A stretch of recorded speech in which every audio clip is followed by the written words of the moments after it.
Hola a todos, seguimos con la descripción de QC Financial. En este video vamos a ver fracciones de año y luego factores y funciones de capitalización. Bueno, las fracciones de año corresponden a las distintas formas de medir un intervalo de tiempo entre dos fechas que comúnmente se utilizan en los productos de tasa de interés. ¿A qué nos referimos con esto? En QC Financial están definidas las más utilizadas. Tenemos el actual 360, actual 365, actual 30, 30 360, 30-30. Actual, que significa que el número de días entre dos fechas se calcula de la forma natural, el número de días corridos, y cuando es en base 30, se supone que todos los meses tienen 30 días. El actual 30 en particular es una, aquí lo tengo definido dos veces, es una, vamos a hacer el tiro ese arreglín. El actual 30 es una convención que se utiliza solo en Chile, hasta donde yo sé, para los depósitos a plazo en pesos. Y tenemos también el actual, que se utiliza en los bonos del Tesoro americano. Yo no la he visto utilizada en ningún otro instrumento. Entonces, los vamos a dar de alta para poder ejecutar los ejemplos que vienen. Vamos a ver los dos métodos de esta clase, que son el método YF de Year Fraction y el método Count Days. El método YF o del Year Fraction te retorna el valor de la fracción de año. Está sobrecargado y se puede calcular usando como argumentos un número de días. O sea, yo le puedo decir 31 días al actual 365 y él va a hacer el cálculo sencillo 31 dividido 365. O también le puedo dar un par de fechas. Puedo darle el 1 de enero y el 1 de diciembre del mismo año. Él va a calcular el número de días corridos entre las dos fechas y luego lo va a dividir por 365. Y así para cada una de las fracciones de año definidas. Entonces aquí vamos a ver este ejemplo, en donde para todas las fracciones de año vamos a imprimir primero el tipo para saber cuál es y vamos a calcular la fracción de año para un número de 30 días, y vamos a calcular la fracción de año para estas dos fechas que están definidas más arriba en este notebook que hemos estado ejecutando. Aquí con la magia de la televisión, como se decía antiguamente, ajustamos el layout de la diapositiva para que se viera bien. Entonces vemos los primeros tres ejemplos, el actual 360, cuando le pasamos 30 días devuelve un 0,08. Entre estas dos fechas, que son 30 días, tiene 0,08 y el número de días que está contando efectivamente son 30.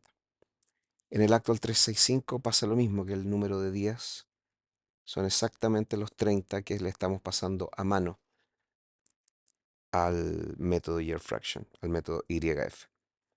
Pero en el caso del 30-360 es un poco distinto. Cuando hacemos 30 días, 30 efectivamente calcula 0,08, 30 partido por 360.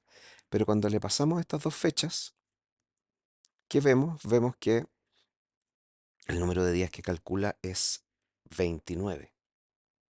¿Ok? Entre estas dos fechas hay 29 días en la convención base 30. Vamos a ver lo que pasa en las otras fracciones de año. Y para eso vemos del número 3 en adelante. Entonces en el 30-30, como le estamos pasando 30 días justo uno, entre las dos fechas es 0,96. ¿Por qué? Porque el count days es 29. En el actual 30 es todo muy, queda todo muy cuadrado porque cuando le paso 30 días la fracción de año es justo uno.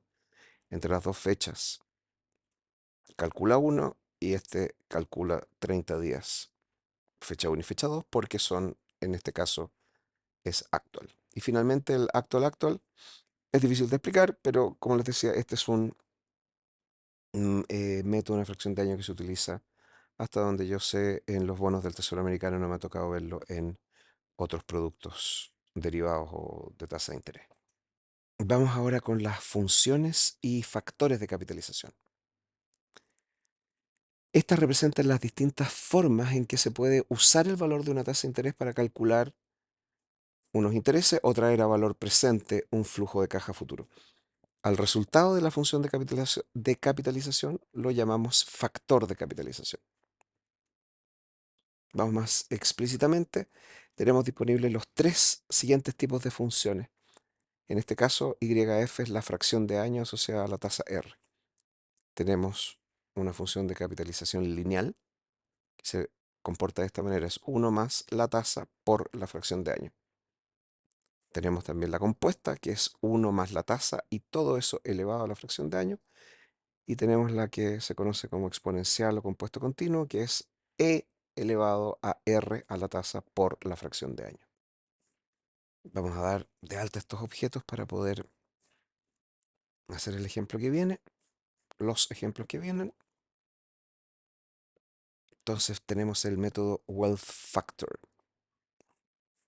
Este método permite calcular el factor de capitalización a partir del valor de una tasa y el valor de una fracción de año. Entonces tenemos aquí en este ejemplo una tasa del 10% y una fracción de año de igual a un medio, que es como si fueran 6 meses más o menos. Para estos tres factores de capitalización vemos que, o para estas tres funciones de capitalización, vemos que el factor en el primer caso, cuando es lineal, es 1,05, cuando es compuesto es 1,048809. Esto refleja el hecho que cuando componemos intereses por debajo del periodo total de composición, los intereses son más bajos, pero por arriba del periodo de composición, los intereses son más altos que en el caso lineal. Y cuando tenemos exponencial, vemos que es un poquito superior.